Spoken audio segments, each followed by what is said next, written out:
So as you've been recruiting all these new players to come to IU, you started with really a blank slate. How has that been? How has that journey been? Have you ever started with 0 on the board?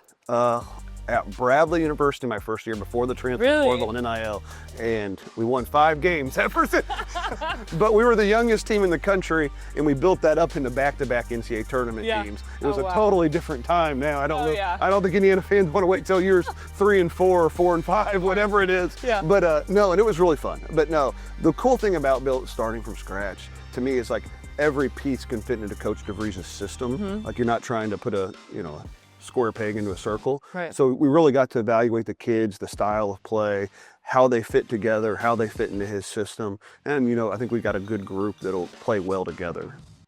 Welcome back to The Player's Perspective, a podcast powered by Hoosiers Connect. As the official NIL collective of IU Athletics, Hoosiers Connect provides exclusive access to IU student athletes, offering fans an inside look at their lives both in and out of competition. Tune in weekly to hear stories and perspectives from the incredible athletes that make Hoosier Nation proud. How's it feel being back in Bloomington? It feels good. It's a little surreal still. I've been gone, 14 years. But grew up here. Until I was graduate high school at 19, which took me a year longer than most. Then came back and worked 2 years for Tom Crean in my first start in my career as a video coordinator, then director of basketball operations. Left for 14 years, and now I'm back. Gosh, are you happy to be back? Is this like kind of the dream goal to come back where you grew up? Yeah, to me, this is a dream job. Like, I'd rather be here than Duke, Kentucky, anywhere. Like, I grew up going to Assembly Hall and watching Bob Knight coach and then Mike Davis. So, to me, this is a dream come true. How has IU changed just in your time, I guess, from growing up here? You were here for a little while coaching. You went away, coached at a couple of other schools, and now you're back. How have you seen it change? I don't know if you've been here very long, but... There's a lot more apartments down now. But no, everything else has been great. The facilities are still great. The people are awesome. So no, I've really enjoyed being back. Obviously, I'll get to experience a little more here. We've been here for 3 weeks, and it's been pretty much just recruiting nonstop. But I'm excited to see everything. That's amazing. So like I said, you coached at a few different places throughout your career.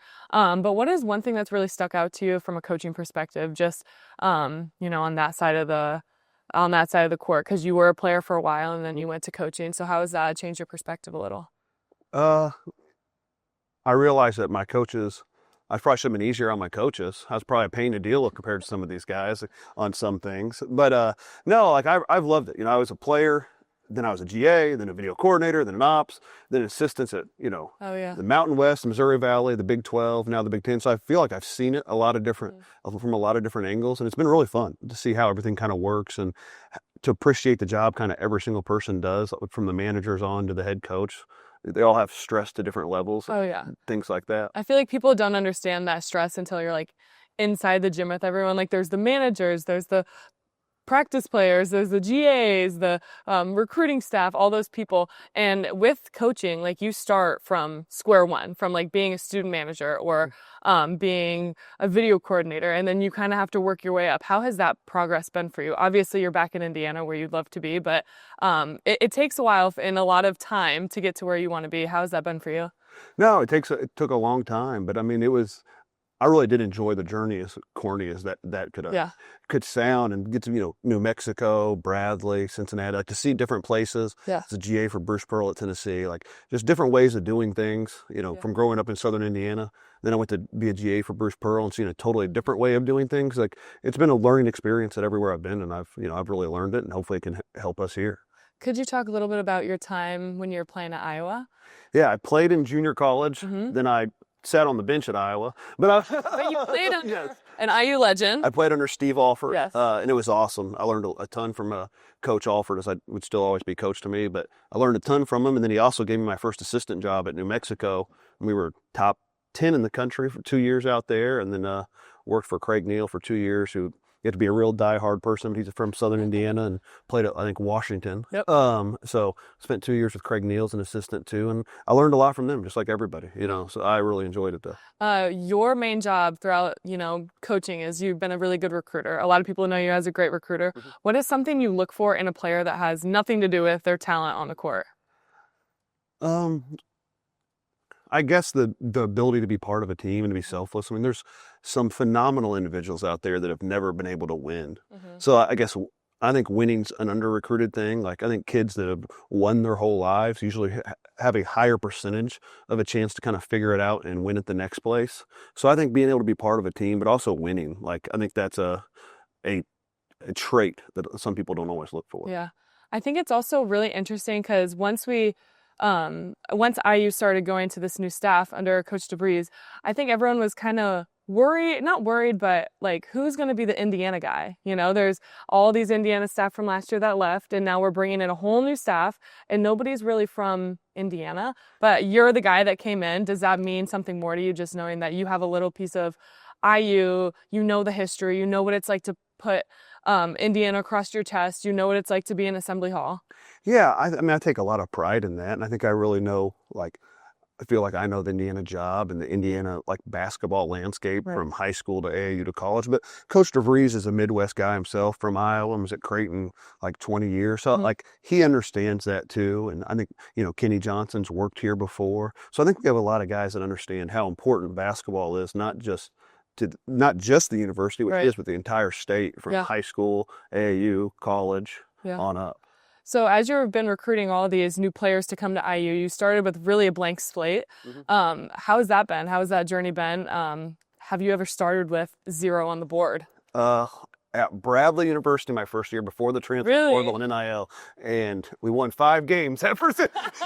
But we were the youngest team in the country, and we built that up into back-to-back NCAA tournament teams. It was a totally different time. Now I don't know. I don't think Indiana fans want to wait till years 3 and 4 or 4 and 5, whatever it is. But no, and it was really fun. But no, the cool thing about starting from scratch to me is, like, every piece can fit into Coach DeVries' system. Like, you're not trying to put a square peg into a circle. So we really got to evaluate the kids, the style of play, how they fit together, how they fit into his system.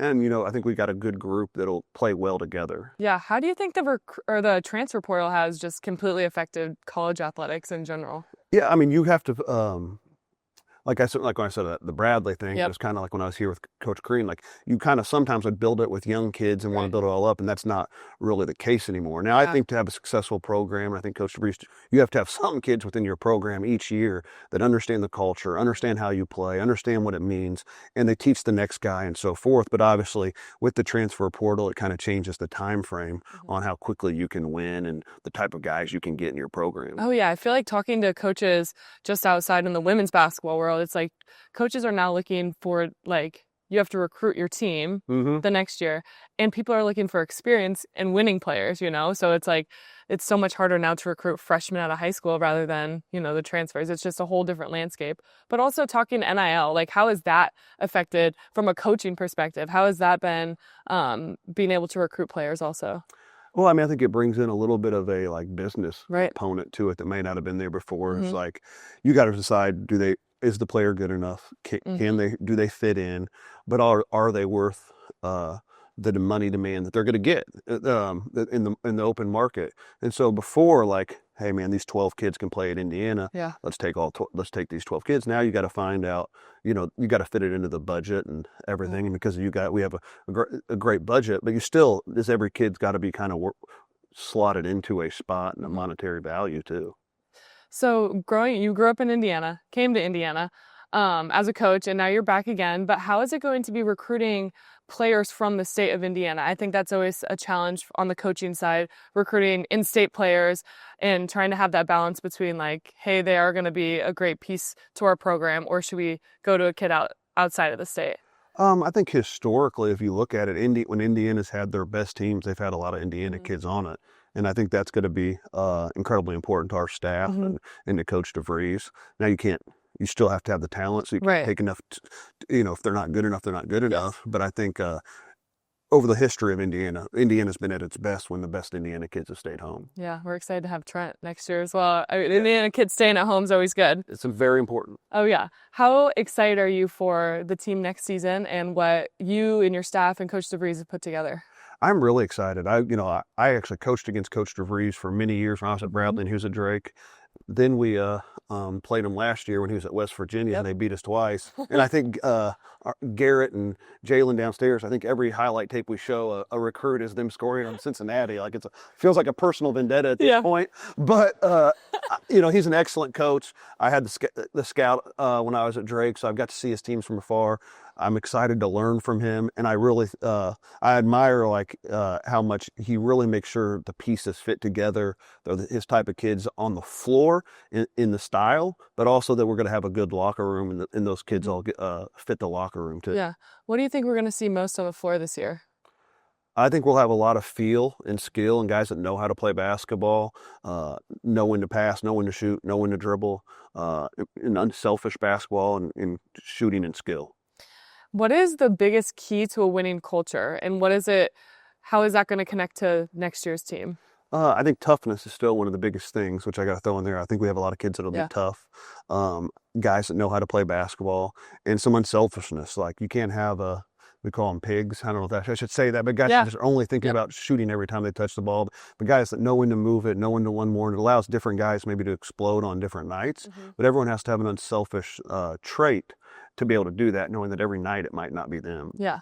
So the new guys are coming in this summer. What is the first thing that you and the staff have planned for? Are you on the court first? Are you in the weight room? Or are you running on the football field? What is that going to be like? We'll start individual workouts Monday, whatever that is, June 3rd or whatever, whenever they get here. We'll start individual workouts in the morning. We'll start weights right away. And then we'll have a couple days a week, we'll have practice in the afternoon, kind of introducing the system. So we'll really work on their individual skill set, but also starting to teach them the system in the afternoons practice-wise. That's awesome. That's kind of how we were. We did no team workouts all summer because it was all just individual work. And then once we got to the end of the summer, it was finally putting basketball together. But it was cool to get everybody together towards the end of the summer. It's exciting. We're really excited to get everybody out there. That's so exciting. Well, how excited are you for to just walk out into Assembly Hall for the first time? I'm very excited. Very excited. And very excited for my kids to see it. Yeah. Because they didn't grow up here, so bringing my son. So have they never been to a game? No, never been to a game. And just having them, they went out and played on Assembly Hall floor the other day, and it was very, very cool to see them out there. That's exciting. What is one thing that you missed about Bloomington being gone? Oof. Well, obviously my family and IU.